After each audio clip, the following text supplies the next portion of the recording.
Hey, this is Hammett, and this is the Millennial Rockstar Podcast. So in today's episode of the Millennial Rockstars Podcast, we're going to hear from Denae Villarreal, who's with 511 Enterprises. And Denae shares with us all about the power of mentoring and how one mentor actually found her when she was at her worst early on in her career, and how he really has poured into her and has changed not only the trajectory of her career path, but also the trajectory of her life.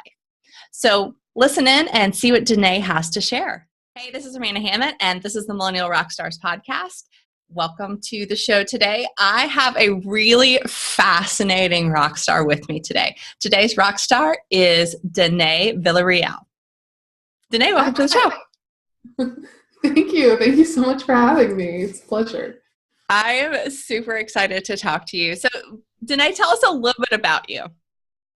Yeah, grew up in Washington, moved to Northern California when I was like 23, did the whole higher education thing. I've been working in sales development for the last year and a half, and I recently started a data analytics program in the San Francisco Bay Area. Very cool. Very cool. Yeah. All right. So I happened to meet your direct boss, I don't know, months ago at a conference. And he was telling me about the philosophy at your company and all that good stuff, and about his personal hiring philosophy. And so I knew that he was like good people. So I was like, oh, do you have any rock stars? And he immediately told me a little bit about you. He didn't tell me your name. That would come later. So tell us, why does your boss, Joe Odell, why does he consider you to be a rock star? That's a great question. So this is a long story. I hope you're ready. I'm ready. It was a year and a half ago, a little over a year and a half ago, I was working a pizza job and kind of went through like a quarter life crisis. I was like not sure what I wanted to do. And that crisis ended up in me getting fired at the pizza job. Spent like 3 months on the couch, like trying to figure out what I was going to do, putting in countless applications, and like did everything I could to prepare myself for interviews and everything. And just like randomly happened upon a job opening for 511 Enterprises, and I was like really not sure of it at first. But I go in for like a job shadow, and I meet Joe Odell, and his first reaction to me was, I looked at your LinkedIn and I noticed that you have roller derby on there. Is that something you do? And I was like, yeah. and the interview turned into me inviting him out to my game the following weekend. And the thing about roller derby is you can invite people all the time, but like most of the time people don't show. And Joe shows up with his whole family that weekend. And I was like so impressed. And I knew that even if I didn't know exactly if I had what it took to like do the whole sales thing, I knew that Joe was like someone I wanted to learn from. And I have been ever since. Like it's been a year and a half of his mentorship, and it's just like completely changed the trajectory of my life. Like he has championed me like no one else has before. And so what went from me losing a pizza delivery gig, I'm like pursuing my dreams because he saw me, and he saw something in me and believed in me, and has not stopped fighting for me since that day. So that's all. That's an awesome story, and I can totally see him doing all of those things. He's just that kind of person. So, totally. So tell us a little bit. I mean, I know that you mentioned you got fired from your pizza job, but tell us a little bit about in your current role, because you're in a sales development role at 511. Tell us a little bit about what has worked for you in your career path and growing as you have. Yeah. So I think that I personally am in the belief that sales development is probably one of the hardest jobs there is out there. I would agree with you. like we're dealing with rejection every single day, multiple times a day, people hanging up on us, whatever.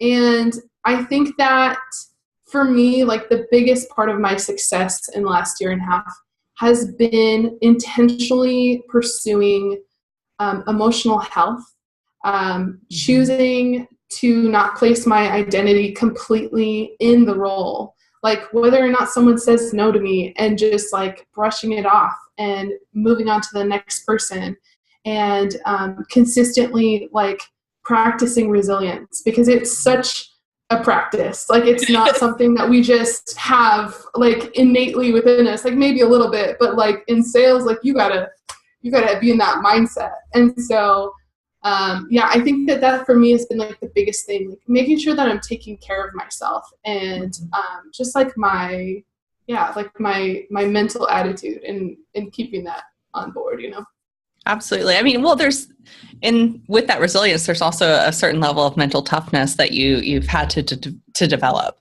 And I know that you mentioned taking care of yourself, like from an emotional level, and that is something that actually Joe and I discussed is just those roles that you're in, and it's just hard on anybody. And so to make it and to be successful, you've got to have those things. So good for you. Very good for you. Thank you. Yeah. So Joe. Also, sorry. No, please. Also been like super helpful for me in that, because when I started, I didn't know what I was doing. Like he has like so very graciously like led me along the path of like asking good questions, and like making me actually ask myself like, why do I feel so tied to this right now? Like, am I still going to be okay if this deal falls through? Like, am I still going to be okay? Like, and not letting the roller coaster of the sales cycle like dictate the way that I feel about who I am or where I'm going. So absolutely. Very cool. Very cool. So is there anything in this particular job, or maybe in a past job, that has not worked for you? Anything that has not worked for me? Mm-hmm. Oh, that's a great question. I think that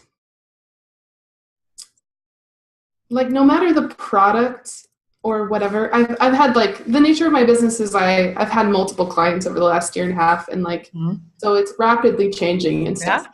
But I think that as long as I stay tied to like the why of like making people's lives better, like no matter what the product is, like if I am bringing the value and saying, hey, I can make this easier for you, I can take away your headaches, whatever. I think that has been something that like I've needed. And like to go back to the question that what hasn't worked for me has been like getting caught up in the small hiccups that happen within sales process. And like, like it's an administrative nightmare sometimes. And so just like really keeping my cool and just remembering the why has been something that like I've realized that that's something I need on the day to day. It is. And not just in business, I think, Yeah, right. So in those times when you feel in your current role where you're stumbling, or you've hit like a roadblock or something like that, what's really helped you through that? We're going to bring it back to Joe. Is this like a long Joe commercial? Yeah, this is, I've approved this message for Joe Odell. I think that mentorship, like that is like been like one of the biggest things is like find people that can tell you what is true about you.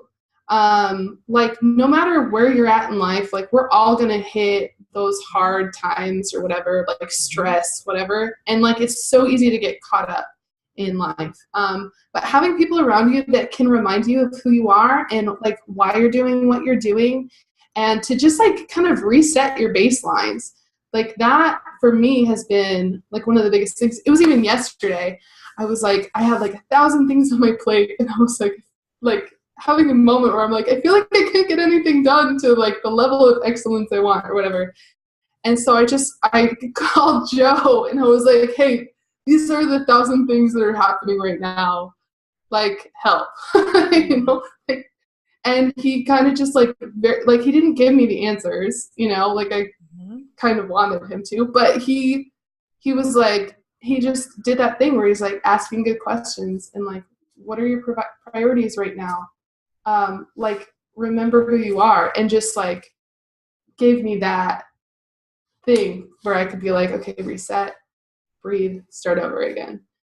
So that's been just, I don't know. I love having mentorship in my life. So that's really, a fantastic mentor is always a game changer. It's a life changer, really. So, yeah, seriously. Good for you. Okay. So you mentioned a little reality check early on in the interview. But you also mentioned a couple of other things, and I'd like to circle back to them if you don't mind. And you didn't specifically lay this out, but I do know this about you, is that you left college. Tell us a little bit about that. Yeah, totally. So I went to college and studied music when I feel like I was young. It's been 5 years since I left. And when I started, I had like all of these ideas about how I was gonna like maybe pursue a career in music. And my thought process was, I'm going to go learn all of the basics and then I'm going to be a rock star somewhere, which is hilarious that I'm now on this podcast. But I was thinking a musical rock star. But you are a rock star. Perfect. Different kind. And so I just like realized like one, it was naive for me to pursue that particular educational path. Because it wasn't going to really get me to where I wanted to be. And then two was like, even if I finish this thing, like I don't want to be a music teacher. I don't want to be an opera singer. And so I moved on from there, and I moved to Northern California, where I was like, I really did a lot of soul searching, and I went to a theology school to like really explore my spirituality and what I believed about life. And I learned so much about myself. And yeah, all along that was where I'm like working in restaurants and I'm delivering pizzas and stuff. And so ultimately I'm grateful for everything that I've done, because it's gotten me to where I am today. But had I had the choice, like maybe I wouldn't have taken out those student loans. So. Oh, those student loans. Yes. Yes. All right. So we've talked a little bit about Joe, just a little bit. A little. But I know that there are some other bosses or coworkers that you work with on a very regular day-to-day basis over at 511. Or is there anything that they do besides Joe to keep you engaged and motivated and really ready to take on that next no that you're going to inevitably hear? Yeah, definitely. So I honestly I am so honored to work for 511 because I didn't know the level of championing that I could feel from an employer until I started working for them. Okay. So the higher up C-level guys are like so encouraging. Definitely make a point to meet with us on a regular basis to So this is like Chad? Like Chad McCauley and Rick Sabraka. Yeah. They have met with me on multiple occasions, helping me figure out what's the next move, what are my goals for the next year, where do I want to be in 5 years, where do I want to end up. Yeah, it's fantastic, because even if they know that I'm not gonna end up with 511, they still are investing in me, which I'm that's crazy but amazing at the same time, so it is. love those guys. So yeah, like, for instance, I had been with 511 for a year, and I heard about this school in San Francisco called Mission U. Like around, I don't know, it would have been like 10 months ago, Okay. 11 months ago now. And it was a data analytics and business intelligence program. It was going to pull me away from Reading, where the office is and stuff. And I was like, this seems kind of interesting. It seems like something like a path I could go down at some point. If anything, like it'll enrich my career. And I just like applied on a whim, and I got accepted. And I found out that like they only accept they accepted 20 of us, and there was like 5,000 applicants or something crazy like that. Yeah. So I like I find out, and I'm like, hey Chad, I've got some news. You know? And like from the get-go, they were so supportive. Like they were like, yeah, we will do whatever we need, whatever it takes, like to help you make this happen. Like if this is the path that you want to go down, like we're gonna help you get there. And like, oh sorry, I've got a firehouse next door. That's okay. I'll just wait. Okay. So like they end up like I tried to search for jobs, couldn't find anything part-time. Like people don't hiring SDRs part-time. I'm not surprised by that. But 511 was like, hey, you know what? We don't have remote employees, but we'll keep you on. Like we'll keep you covered until you get through your program, you know? And like it's just been the generosity, the level of generosity has just been out of this world.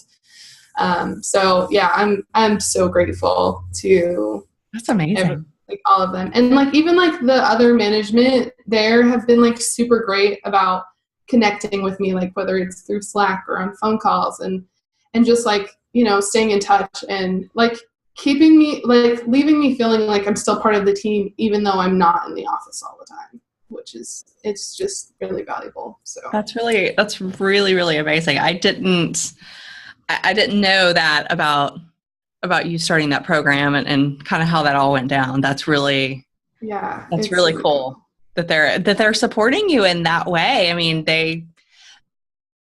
that's amazing. I mean, I just don't have words for that. That's amazing. Yeah. It's it's really hard to find. It's really hard to find, you know? So it's been good. Yeah. So, I mean, I didn't, when I met Joe originally, like I could tell like the culture there was something that was really interesting to me doing what I do. That's a lot of what I talk about is building that kind of culture, and to see it and to see it the way it's grown organically there has been really interesting to see from my perspective. But, you know, Joe was really nice enough to introduce me to Chad and to Rick.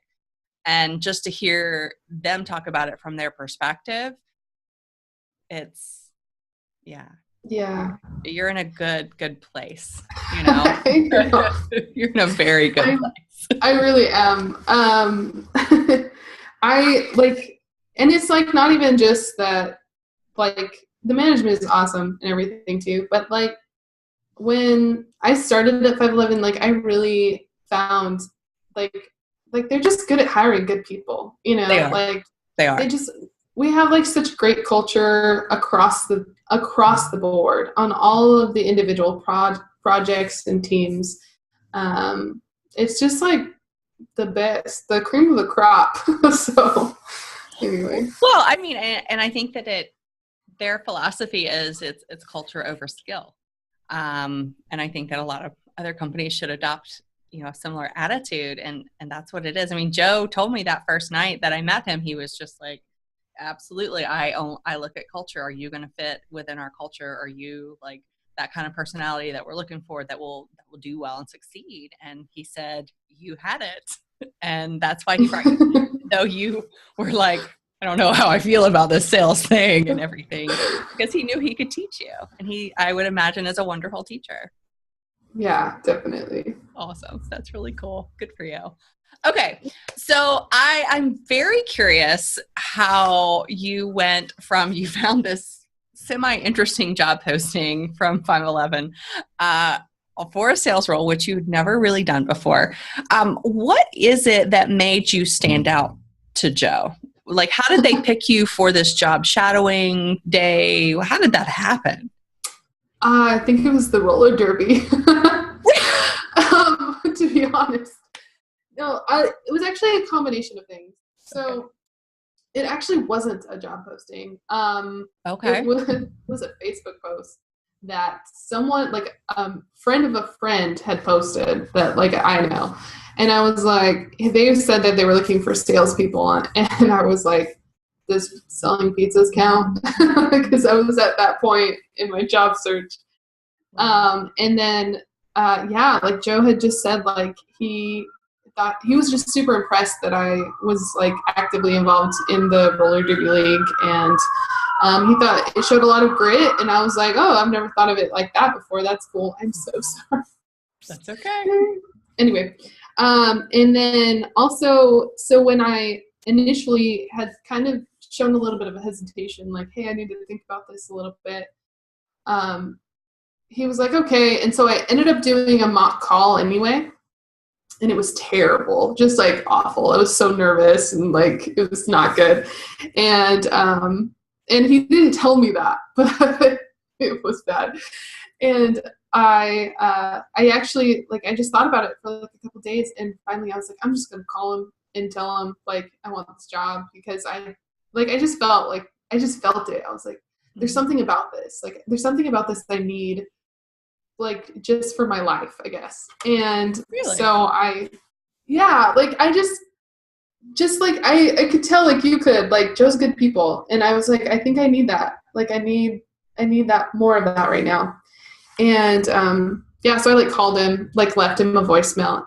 He gave me a call back. He's like, yeah, that voicemail was better than your mock call. So, we're going to give you a job. I was like, perfect. You know? So, like, I think it was like the grit and like the persistence and like the pursuit of it, and like actually like getting vulnerable, and like I could have like bowed down to the fear of rejection and been like, oh, they'll call me, you know. But I like very specifically was like, no, I have this dude's phone number. I'm gonna call him, and I'm gonna let him know that I think that this is a good fit. And so that's really cool. That's awesome. Yeah. I love that he said that to you. Yeah. That's terrible. Okay. So speaking to our other companies that, watch this and listen, what is it that you wish other companies knew about hiring younger employees? Because I would imagine you said you spent 3 months on the couch. You said you put in countless applications. Like, what do you wish that they knew? If you could speak directly to all HR people. All the HRs. Yeah, I think, that's a great question. I probably should have thought about this a little bit more. I'm sorry. I think that like one of the biggest things is, for me, when I'm looking for a position, or when I was looking for a position, like the human factor was super important to me. Like I get like the applicant tracking systems are a thing, and they're super efficient and stuff. But it's like, put a recruiter name on there, or like give me a way to pursue the lead. Like throw me a bone kind of thing, you know? But also just like, I think that it's really important if like you're trying to attract young talent. I think these days, like, we all want the same thing. Like, we want to be known, and we want the people around us to invest in us, but we also want to invest in the people around us. And so like creating that culture and like making sure that that's in place, and just like making people know that it's like available, and it's not just like, I don't think I could ever go to a job and just like clock in and clock out and that be it. Like, right. I've done that before, you know? Like, life is too short to not connect with people. And so I think like all of those things combined, right. Like human connection is like where it's at. It is. You're absolutely and correct. it covers a multiple sins, whatever. So Very cool. Very cool. I love that. Yeah, no, I could not agree with you more on that one in particular. Okay, fantastic. So I'm going to put, if you don't mind, I'm going to put your LinkedIn profile in the show notes. So if anybody wants to connect with you, I will have that in there for them to do so. I hope that's okay. Yeah, that's great. But I love connections. Do what? I love connections. So fantastic. Even if it's LinkedIn. There you go. Well, thank you so much, Denae, for being on the show. And thank you guys for watching. And we will see you in the next episode. Thank you. Thanks so much for joining us for this episode of the Millennial Rockstar Podcast. If you are looking for even more information on millennials and some free resources, visit my website at amandahammett.com. The link is below. It's amandahammett.com. There you can download a free millennial employee engagement guide that will give you all kinds of tips and tricks on how to keep those millennials engaged on a day-to-day basis.